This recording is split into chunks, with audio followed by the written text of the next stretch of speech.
Hello, everyone. This is Pendy. And this is Paul, also known as EastX Twitch. We'd like to apologize to our fans for taking such a long hiatus recently. Yes. Sorry to all. Let me count here. Multiply by 2, divide by 30, take the square root of that. Our 5 fans of the show.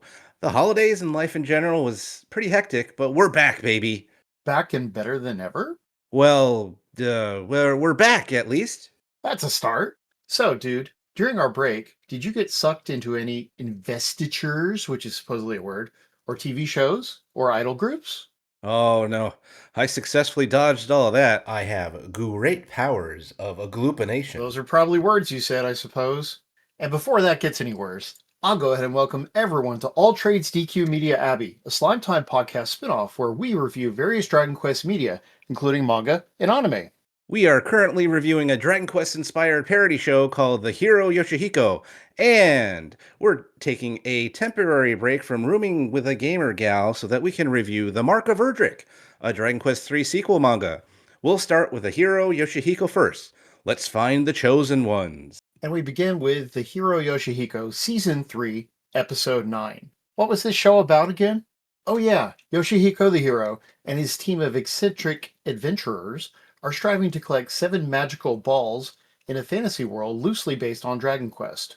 Once the heroes acquire the 7 artifacts, they will confront the Demon King one last time and fight to save their world. Anyway, this episode, Season 3, Episode 9, starts with Hotoke, the Great Buddha, directing the party to Kyapasu village, where they will find the last orb of the Chosen. There, they speak with the village chief, a man who is friends with their Buddha and is now a retired Buddha himself. In his new life, this man is responsible for both the village and its high school. As it happens, the orb that Yoshihiko and his friends seek is trapped in a female student named Sonoka, and only the man who wins her heart can retrieve the orb from her. The gang tries various schemes to get Sonoka to fall for Yoshihiko, but they keep getting foiled by Alfred, a rival student, for her affection. Eventually, Murasaki discovers that Alfred is a monster in disguise and is trying to prevent the heroes from getting the orb.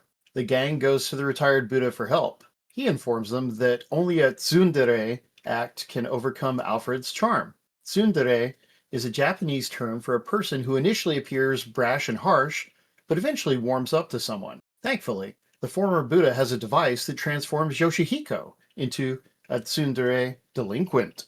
Sonoka ends up falling for the thug version of Yoshihiko, and the heroes get the orb. Unfortunately, the tsundere in Yoshihiko continues to grow, turning him into a giant Dragon Ball-style great ape. Murasaki soon manages to calm him down, and the party ventures on. So basically, he turns into Maribel from Dragon Quest VII. And I gotta wonder, do Buddhas, retired Buddhas, get a pension plan? Maybe not. Maybe that's why he's responsible for the village and the school. He's got to Ah, work something else. So I wasn't sure if I was going to like this episode because it's another high school drama that I didn't expect to have much in terms of RPG humor, but it was still pretty amusing. Interestingly, the episode doesn't have an opening with a random rogue. In this show, that usually doesn't happen until the heroes get to the final area. Instead, we have an extended scene with the Buddha. Before the Great Buddha appears, we briefly see Melub trying to determine which direction the party should take. His goofy way of using his staff to determine this never fails to amuse me. Melub actually is one of the highlights of this particular episode, especially in the first half. His line about what he would do if he had a love spell, the animated Melub screen wipe, and his attempt to look like a rival student who's slick enough to get the girl are all very amusing. All the little details in this episode were great and often made me chuckle. I love that Yoshihiko dresses up as a high school student, but still keeps his signature purple head garb. During the narration of the plan they are trying to cook up to get the last orb, they show Murasaki with Sonoka. They do a classic freeze frame at certain points, but it's actually just the actors standing still, and Murasaki goofily can't freeze properly, so she just keeps stumbling around. At one point, Murasaki does a dramatic yell, and Danjo makes a reference to Jang Dong-gun. Apparently, this is a reference to a Korean actor who did a couple of Japanese movies right before this show started. He probably has a famous scene where they filmed him dramatically yelling like that. At least that was my guess. Another specific reference is when Danjo exclaims that everyone might go suzerain, referencing a show about high school delinquents. A broader reference that I enjoyed seeing was delinquent Yoshihiko performing the kabadon. This is the act of dramatically slamming your hand on the wall next to someone in a romantic situation that shows up in anime a lot. Part of what makes this an entertaining episode for me is actress Rina Kawai's performance as a high school student who wants to start an idol group to save the school. And it turns out that Rina Kawai actually started her career in the idol mega group AKB48. If you're not familiar with them, they are a massive idol group of around 40 members at any one time. Rina also went on to play the main character Chihiro in the Spirited Away live stage show. They actually put one of those stage performances in US theaters that I went to watch, but Chihiro was played by a different actress in the filmed version that I happened to see. This is a fun episode overall. I found myself laughing a lot throughout, even if I didn't get all the references right. I thought the episode started roughly before eventually improving. The Dragon Quest monster intro and wacky bandit fight are missed. Instead, we jump right into a torturous Great Buddha sequence. These sketches, which seem to be improv heavy, were already a bit uneven in the first two seasons of the show. Season 3 is fan translated by a different team, one that doesn't speak great English. The bad writing makes Hatoke's jokes a lot more painful than they used to be. After 2.5 minutes, the Buddha sequence finally ends, thankfully, and Season 3's genuinely terrific opening video plays. I enjoyed seeing the gang take part in school life. Yoshihiko poses as a transfer student and later a delinquent. Murasaki is Sonoka's cheerful best friend. Danjo is the kid's stern new teacher. Poor Melub ends up being cast as the middle-aged janitor, an amusing contrast to his initial plan to be the one vying for Sonoka's affections. Alfred, the antagonist of the episode, is an annoyingly cheerful rich kid. Whenever he interacts with Sonoka, he does a ridiculous pirouette spin, which adds to his annoyingness in just the right way. Alfred's monster form, incidentally, is a Cyclops. The Cyclops first appeared in Dragon Quest II. He looks like a blue ogre with one horn on his head. He wears a fur toga and carries a wooden club. When the good guys first learned that Alfred's a monster, I was hoping that they would just fight him to remove him from the situation. Instead, they end up framing him for beating up Yoshihiko instead. You'd think that would lead to a fight at the end, but nope. Alfred disappears anticlimactically. The show often skips past battles in favor of focusing on comedy, so that's not too surprising. Yoshihiko's great ape, or Ozaru transformation, at the end, is quite a non sequitur. Even Murasaki points out that that trait is not something a tsundere would have. The team figures out that they can force him to change back to normal by saying something that will stop his heart, which I guess means to shock him? Melub gets Murasaki to tell Yoshihiko that she'll let him do anything he wants with her, which is both shocking and hilarious. He immediately forgets the whole thing, though, so it doesn't look like Yoshihiko and Murasaki are going to hook up just yet. Yeah, I guess I don't know if they ever will because we see throughout the series that Murasaki kind of has a thing for Yoshihiko, or at least develops one. But we only have two more episodes left after and we've already seen episode 10 that we're about to review. That's true, and the writers, yeah, they just don't seem to be interested in that kind of character development. They really want to keep it seemingly at all costs. I'm not getting my hopes. Yeah, more about the gag than anything else. So I don't blame you for not getting your hopes up. But okay, next we've got episode 10. Now that the heroes have collected all the orbs of the Chosen, the great Buddha tests the heroes to find a flying castle to get over the sheer cliffs of the Demon King's castle. The problem is that the castle is currently unable to fly. The team goes to the castle and meets Pizarro. He explains the residents of the castle are part of a race of sky people. He leads them to someone who wants to talk to them, and they end up in what seems to be a zany talk show. The talk show host that goes by Chairman Kazuki is displeased with how the heroes act, so he kills them with a thwack spell. After Yoshihiko revives everyone, they head back to the castle and are asked by Pizarro to help prepare lunch. They are led into another room that seems to be a zany cooking show, hosted by a man named Machanki. They once again fail and are killed by thwack. On their third try, the heroes end up in a family drama, fail, and get thwacked yet again. It's like Christo casting thwack, thwack, thwack, thwack. Upon their return, Yoshihiko realizes that Pizarro is deliberately preventing them from getting the castle working. Yoshihiko suspects Pizarro to be a demon. However, Pizarro turns out to be Hisa, Yoshihiko's sister, who used the Staff of Transformation to disguise herself. She's scared that Yoshihiko will die permanently if he goes up against the Demon Lord, but she finally agrees to stop interfering. Everyone goes into a control room for the castle where they meet the real Pizarro. He had also been playing the part of the TV host who had kept casting thwack against the heroes when they failed. Pizarro instructs the team to insert their 7 orbs into the castle's control panel. This makes the castle fly, and the party arrives at the Demon King's castle. The Hotoke sequence at the beginning is just as awkward as in the last episode, but this time it lasts for a whole 5 minutes. I really wish the season had a better fan translation because boy, that was bad. It's so horrible. I can't.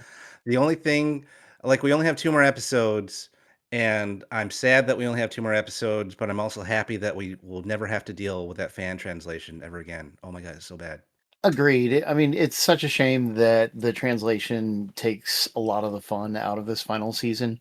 but at least the Hotoke stuff is the worst. Like when it's not that, you can basically put it all together, I think, and still get to a lot of the humor. Yeah. The various TV show based challenges that the heroes face inside the castle's numbered rooms are pretty fun. First, they take part in a game show in which Yoshihiko fails to tell a funny story. Next, it's a cooking show where Murasaki has to cook a salmon dish without a recipe or any guidance. In the third room, a father and his 2 kids are having a difficult conversation at lunchtime. Yoshihiko tries to bust their table for some reason. That's probably the least funny of the 3 TV rooms. Just doesn't make a lot of sense there. Yeah, I didn't understand that either. Like, usually he has like a uncontrollable urge to help people out, but like busting the table when they're have barely started to eat was not. It just didn't make sense to me. It's a shame. But it's a relief when Yoshihiko's sister turns up. People who've watched the show along with us will probably remember that while Hisa usually appears at the end of each episode, she only follows the heroes at a distance. At the end of the second season, and now this one, however, she finally plays a role in the main story. Getting someone to cast thwack on her brother and his friends seems pretty mean, though. My favorite part of this episode is when Yoshihiko has to earn money to revive his friends. We see both a liquid metal slime and a bunch of gold golems. The liquid metal slime, which is called Hagure metal or stray metal in Japan, first appeared in Dragon Quest II. However, it has been retroactively added to Dragon Quest I HD 2D Remake, so even the hero of the first game gets to fight the bubbly and hard to hit monster now. In this show, the monster is a static prop, and the liquid bubbles that appear in the air above it are held in place by wires. As for the gold golems, they've been around since the very first Dragon Quest.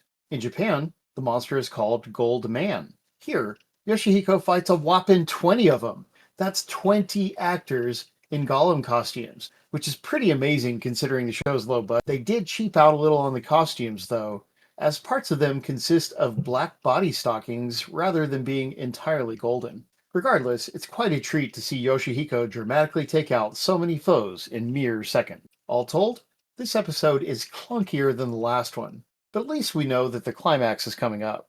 The episode starts off with a fun sequence with demoted Buddha number 8. I actually enjoyed this sequence with the Buddha. I thought his crying fit was fun and the silly Dragon Ball Z jokes. It's also a nice reference of mentioning the character Frieza from Dragon Ball Z when that character's Japanese voice actor was the voice of the villain in season 1 of Yoshihiko. The cloud based Navitime goofy white guy leading them to the flying castle was very funny. It's also a great parody of the Navitime mascot for the company that does various GPS transportation apps. The character wears a white helmet and green vest and is normally played by Ian Moore, an older gentleman and expatriate. Here, however, a younger man plays the part and goes by Max Panther for some reason. Quite the interesting name. There are lots of Zenithian references here, such as the Sky People and Flying Castle concepts. Right off the bat, the fact that the man in the castle they first encounter is called Pizarro is a foreshadowing clue that something is amiss, as Pizarro could be a take on the Pizarro name, the Dragon Quest IV antagonist. Based on his look, you might think he is a parody of Dr. Agon from Dragon Quest V, but based on the name he is going by, something must be a little off. I love that at this point, Melub is so useless. Reviving him at the church is free. That's great. The bit with Yoshihiko straight up ignoring a confused liquid metal slime and just absolutely destroying so many gold golems is very entertaining. Paul and I both agreed that this is one of the best parts of that episode. I also got a big laugh out of the priest being caught in various activities when Yoshihiko revives in the church, such as trying to sneak a look at an ecchi manga. In the end, I like how Hisa's transformation cliffhanger for the last episode pays off in this episode. The staff of transformation actually affects the plot for once, in addition to all the goofy jokes it was used for in the past. And as always, I love the Super Famicom like effects of the flying castle arriving at the Demon King's realm. The showrunners also decided to be silly and give the castle rocket ship like flying capabilities instead of just magic levitating it off the ground. It was a fun episode for me overall, and I'm interested to see how this story arc and the series will all wrap up in the final two episodes. And now we come to the Mark of Erdrick, the Dragon Quest III tie-in manga. We start with Level 5, Alheru, the legendary hero. In the last chapter, Aras, the young hero, was being tested in the Forest of Truth. There, he seemingly encountered his long-lost parents. They reject the Mark of Erdrick and join them in serving the Dragon Lord. As Chapter 4 ended, Aras had followed their instructions and thrown down his sacred necklace. When Chapter 5 begins, the power of Erdrick surges through Ardris, and the Demon King pendant breaks off of him. At this moment, Aras is somehow transported into the past, to the final battle against Zoma. We see the Erdrick of old, who is called Alheru because he hasn't been renamed Erdrick yet, battling Zoma alongside Quaddle, the Sage, and two other party members. Aras is transported into Alheru's body, using the fight for himself. During the battle, Alheru uses the Sphere of Light to extinguish Zoma's Veil of Darkness. This enables the party to begin damaging Zoma, but he fights back and regains his advantage. Aras, who is a troll of Alheru, loses his nerve, but then the power of Erdrick encourages him to fight his weakness and gain his courage. Alheru then lands a powerful attack, and all four party members attack Zoma at once. Alheru, whom we now know as Erdrick, lands the final blow with a Kazap-powered slash of his sword. As Zoma's castle collapses, Aras is transported back to the present, and the Mark of Erdrick floats before him. Aras snatches the mark and rejects the Dragon Lord. His father makes several unsuccessful attempts at cutting him down. Meanwhile, Aras' mother tries the psychological approach to get him to join the Dragon Lord. Aras, of course, rejects her and realizes that he's battling his greatest weakness. He concentrates and cuts through the illusion, revealing that a pair of hideous monsters are pretending to be his parents. The young hero begins to attack the monsters, but takes a blow from a Kaswoosh spell. He's never seen from again. The end. No more manga. Anyways, but yeah, great chapter here. For references, it's always fun to see the Sage's Stone in action. This was a lifesaver for me when I played the older Dragon Warrior and Dragon Quest games that had this item. Back then, MP was at a premium, so having an item that could heal the whole party was essential. In future remakes and newer games, MP recovery is so much easier, so not as big a deal. Now, everyone, write this down. The official canonical party of Dragon Quest III consists of a male sage, a female martial artist, and a male warrior. If you have any other party makeup by the time you confront Zoma when you play Dragon Quest III, you are doing it wrong. I'm kidding, of course, but it's fun to see the choices the manga team made for this party makeup against Zoma. That fight is the highlight of this chapter for me. Such great moments. Zoma's expression when the martial artist bonks him on the head is hilarious. Beautiful art overall for the battle, and the artist really makes Zoma look menacing when he when he wasn't getting bonked on the head. In this fight, we see the warrior use a Stormlord sword crash attack. The Stormlord sword is a sword you can get in Dragon Quest III and can be used as an item to cast Kaziz. It's fun to see it used in a similar effect in the manga. In the new HD 2D remake games, we have all these skills that fighting type classes can use now. But before that, Fighting classes had no skills and had to rely on weapons like this to do anything beyond regular attacks. I also like Zoma's final speech in the manga as he dies. It's the same as in the game, where he talks about how another will eventually take his place, but that the heroes will be long dead by that time. That's a problem for another day, Zoma. In a way, this whole training sequence in the manga reminds me of the training scene in Star Wars The Empire Strikes Back, where Luke has to confront his inner demons. Whereas Luke is unable to handle it and leaves before completing his training, Eris is able to work through his weakness and see the truth. Being able to see the Zoma fight played out on the page made for a very enjoyable chapter. I liked it too. I was not happy when chapter 4 ended with Aris giving in to the temptation of his fake parents. I'm sure Mm. most people know that fake parents always try to steer you the wrong way. Doing what they want is such a basic mistake. But I guess Aris lives in the past before people all started to know better. Thankfully, the flashback to the final battle of Dragon Quest III helps Aris learn what the folks at home already knew. You covered the authenticity of the battle already, Pendy, so I'll just say that the artwork is very good, and Erdrick's teammates are pretty cool. I mean, Quaddle the Sage still looks weird because of his extra eye, and the warrior guy is maybe a little generic. That martial artist lady, though, I love her pigtails. She reminds me a bit of Mom from Dragon Quest The Adventure of Dai. Fun fact, in my 20s, I had a semi-date with a female martial artist once, but it didn't go very well, so that part's not fun. She kind of sucked. Martial arts are cool, though, so I always enjoy characters like Mom and the one in this flashback. Oh yeah, we kind of get to see Ramia the Everbird in this chapter.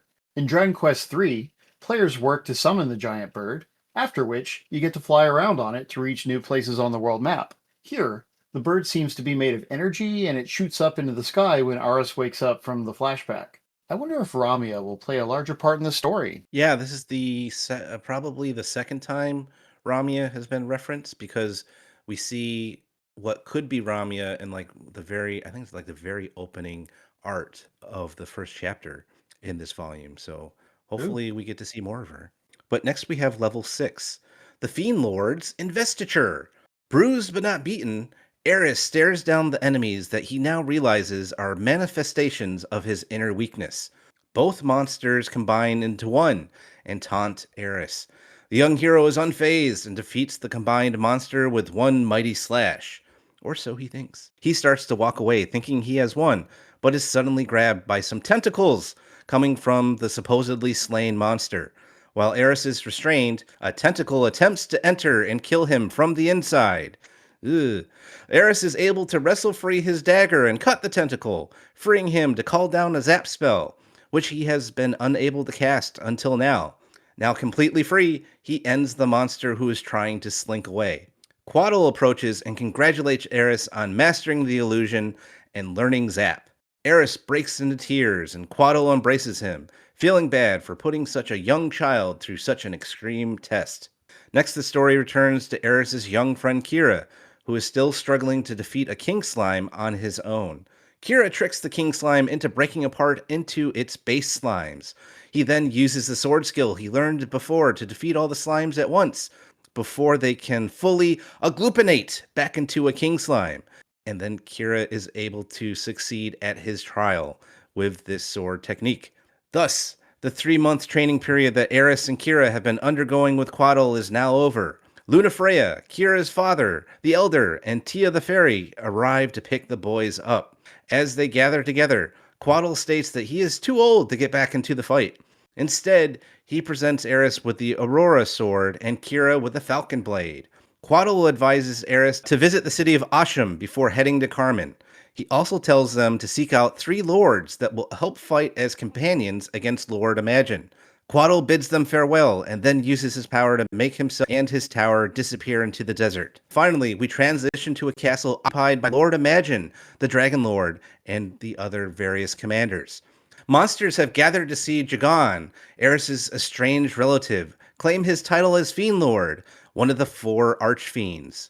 Imagine, the Dark Lord, approves of the proclamation and makes a dark rainbow where Jagan ascends to Laran Castle. The combined fake parents monster is frightening and memorable. The head is made from the fake father after his head splits apart to reveal a single eye inside what used to be his mouth. His original eyes remain on the side of the head, which is fairly disturbing.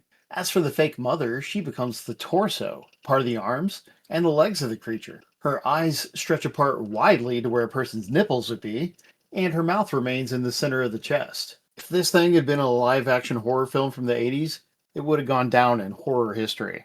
Initially, it looks like Aris has killed the combined monster and revealed its guts, something we'd never see in a modern anime adaptation. As it turns out, however, those guts are actually a one-eyed tentacle monster. It reminds me of Ahra, or Hydra as we sometimes say it, a monster that debuted in Dragon Quest II, and which also appears in The Adventure of Dai.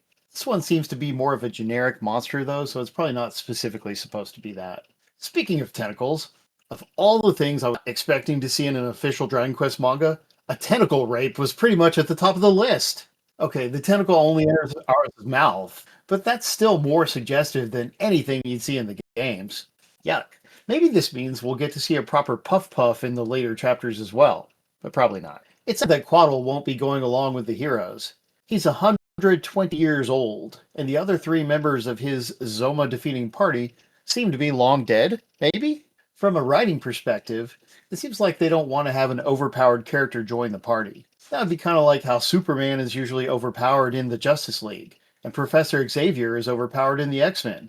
So those writers usually find a way to incapacitate them, rather than allowing them to solve everyone's problems. Anyway, it seems like Quaddle was just staying alive long enough to train the next hero. When he disappears in the tower, I take it to mean that he has ended his long life. What do you think? I don't know. I mean, he was talking about doing a lot of things for the very last time, so maybe he just is disappearing the tower so that he can just live out what little of his life he has left, in seclusion and just guard the tower for the next sage that might take residence there. I have no idea, but that could be interpreted that way for sure.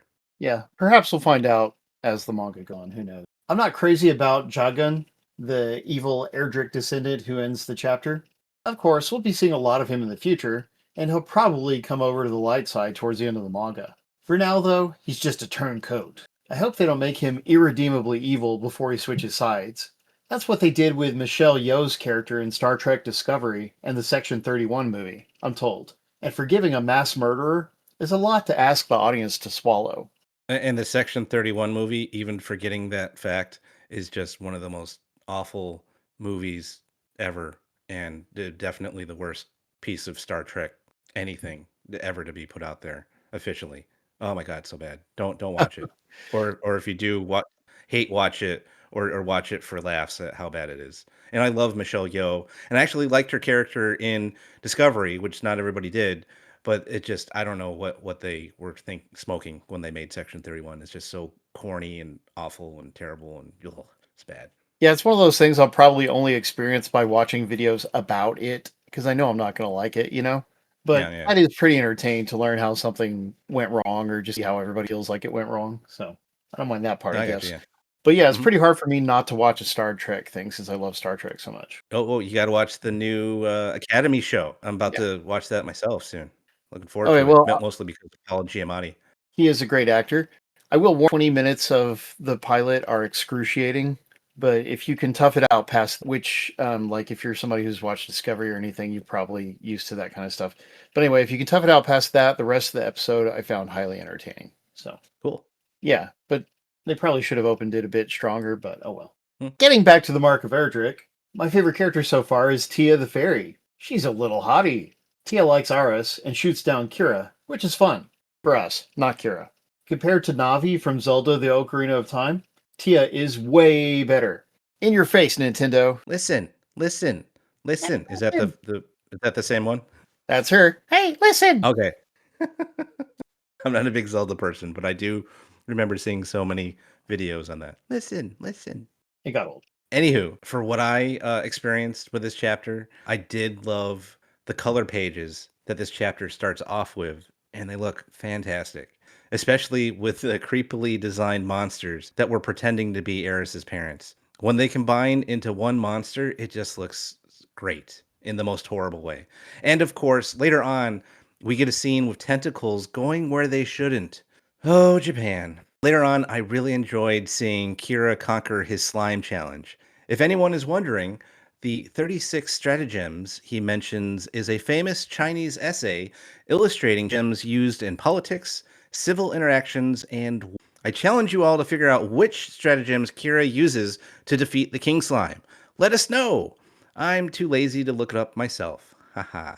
So, and also, please note in slime speak, apparently the act of combining together into a king slime is to agglutinate. This will be on the quiz, people. Very important. What's also very important to know is that Tia the Fairy is all about smooching Eris, but straight up rejects Kira. Poor guy. I guess it pays to be the descendant of Erdrick. Another reference I looked up was the Amy Shibata panel. Apparently, she's a famous manga author, mostly known for the manga called Papua.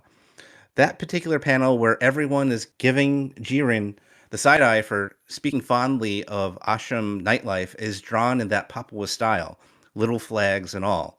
I like how the next course of action is for them to go to the next town and get upgraded weapons and armor. Very RPG like of them. The final scenes involve Gon's investiture. I had to look up that term. An investiture is a formal ceremony for receiving a membership, rank, or some sort of authority. Here, Jagan is receiving the title of Fiend Lord and becomes one of the 4 Archfiends. He even ascends to Laran Castle on a dark rainbow bridge. Basically, the opposite of the rainbow bridge that the hero of the first Dragon Quest game will eventually go on to confront the Dragon Lord. If you don't remember, Jagan is one of the other descendants of Erdrick that Imagine and his forces were able to successfully get a hold of, unlike the failed attempt with Eris. I'm sure he'll be a great antagonist for Eris in the future, though Paul has his doubts. After the chapter is over, there is a nice note from Kamui Fujiwara, the artist, explaining what it took for them to create this perfect edition of the Mark of Erdrick manga. Beyond that, I have to say this chapter in this volume are very entertaining overall. The last chapter leaves us wanting for more as the bad guys make Jagan a big part of their army. Speaking of the volume in general, everything has been a great read. I love the art style for the monsters, whether they be manga originals like the monster pretending to be Eris's parents, or classic Dragon Quest monsters. In the Dai manga, not the new anime, I never quite liked how they drew established Dragon Quest monsters. The character designs for the original Dai characters were great, but when they tried to translate an established Dragon Quest monster into that style, it always looked off to me. Maybe I'm not the only one, as the newest Dai anime had those monsters drawn into a more style and see the style seen in the original manga. Getting back to the Mark of Erdrick, the story and characters have been fun. I don't have a favorite quite yet. I think Dragon Lord has the lead for me right now. His presence has been very entertaining, even though he doesn't appear much in this first volume. I'm glad the manga team did so well with this character in this manga. They had room to play since there's not much to his character in the original game. The manga is a great adventure read, and it's fun to see it directly connected to the Erdrick trilogy of Dragon Quest games. I can't wait to dive into Volume 2 and get more reviews out to all of you. And finally, we are in exciting times right now as of this recording. The Dragon Quest VII Reimagined demo is out right now. That's right, and I played it on my Saturday Game School weekly Twitch stream. You joined as co-host, Pendy, as you've done for my previous Dragon Quest live streams. Indeed, I brought my formidable knowledge of Dragon Quest along and classed up the joint. Don't you mean you brought a limited knowledge of Dragon Quest and stank up the joint? Okay, that might be more accurate, but we had a fun time, right? Folks can watch the whole stream in convenient form on your YouTube channel. And we have our impressions of the demo as a whole, episode 116 of the Slime Time podcast. People who don't listen to that episode have chlamydia. Oh my goodness, that's a little extreme, but thankfully curable. And before we leave, I want to publicly give EastX. Well, I want to publicly give EastX a huge thanks for getting me the perfect Christmas present. He got me a cameo by Jack Ayers, the English voice actor for Ludo in Dragon Quest Monsters: The Dark Prince, and the voice of the hero in Dragon Quest II HD 2D Remake. In the cameo, Jack talks about his time voicing those characters, and it is one of the best gifts anyone has ever gotten me. And on a side note, Jack Ayers absolutely kills it as Ludo in The Dark Prince. It was fun to see him talk about his experience with the performance. So thanks again for the video, EastX, and all you do for this podcast. That is very, very kind of you to say. Yeah, in the past, I've mentioned that I wished there were more Dragon Quest voice actors on Cameo, and thankfully, over time, there have appeared some on there, right? So I was really glad to see him, and that he had done some work in two of the most recent Dragon Quest games. So that was rad. Yeah. And yeah, and he just, he paid close attention to all my requests, and he did such a good job. I'm very pleased that it turned out well, and that you appreciate what he did. That's great. And also, thank you for the awesome Alltrades Media Abbey t-shirt that you sent. And you also got me a Near Automata figurine of sorts from a convention. Very cool gifts. You're welcome. So, everybody, be sure to check out all the stuff we just mentioned. That's the podcast and the video tube, or Dragon 7 Reimagined comes out, which is very soon. And with that, we wrap up this episode of Alltrades DQ Media Abbey. If you want to prepare for our next episode, be sure to watch Season 3, Episodes 11 and 12 of the Hero Yoshihiko, and read Chapters 1 and 2 of The Mark of Erdrick, Volume 2. It's out now. The Hero Yoshihiko is available with fan subs on Tokuzilla, and Mark of Erdrick is available in bookstores everywhere and online digitally. We're a non-profit podcast. We won't make your hard-earned gold look like your long-lost parents when we can offer you quality content for free.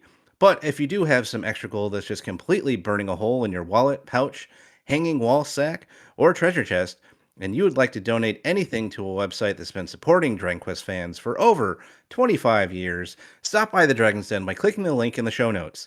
There are several ways to support the Den, including affiliate links that don't cost you anything extra when making other Dragon Quest purchases, especially the new upcoming Dragon Quest VII Reimagined, the Mark of Erdrick manga, and new manga volumes of The Adventure of Dai. Everybody? Yeah, show us love, dudes. Speaking of which, we have a cool Slime Time t-shirt and even cooler Alltrades DQ Media Abbey shirt, like the one I got for Christmas, both designed by our artist Dwayne. And as of recently, we now have stickers. Stickers! As I understand it, Pendy wore one on his nose for tonight's podcast. See the links for those goods in the show notes. As part of the Slime Time Extended Universe, or STU, you can direct comments or questions for the podcast on X, Blue Sky, and Instagram at DQ Slime Time. And you can follow me on Twitch at twitch.tv/EastXTwitch. Come watch me play a variety of games every Saturday, kids. Join in tons of Dragon Quest discussion at the Dragon's Den forums and Discord, and the Dragon Questers and Slime Time Facebook groups, plus the new Dragon Questers Discord. We'd like to thank everyone that makes this podcast possible, including Woodus, the Dragon's Den, and the great Jack Ayers. I hear that he likes our podcasts. Please like, subscribe, and write a review for the podcast. We'll catch you later, everybody. Don't hate, appreciate. Time to zoom on out of here.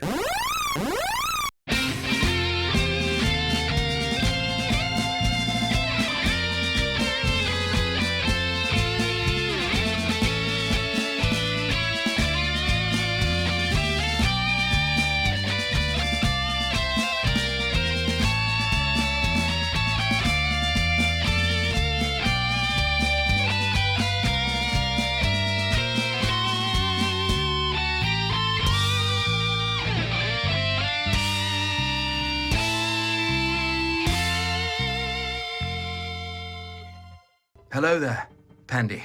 Now, I have a bone to pick with you, I'm afraid, because it seems to me, on this campaign, that our poor friend the Prince of Cannock has spent the vast majority of the time lying prone in a coffin. Now, I know he's somewhat of a glass cannon and quite difficult to keep alive for many people, but surely we can do more to keep him upright.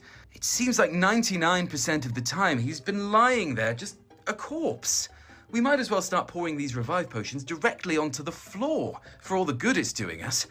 Failing that, I was thinking maybe we could employ some kind of makeshift tool to turn the coffin, at the very least, into some kind of makeshift battering ram. That way, at least, if he's going to spend 99% of the time dead and being dragged behind us, there might be some practical use or application for him. Let me know what you think. And once we've revived him for the 400th time on this journey, we can all sit around the fire and listen to a nice episode of the Slime Time podcast.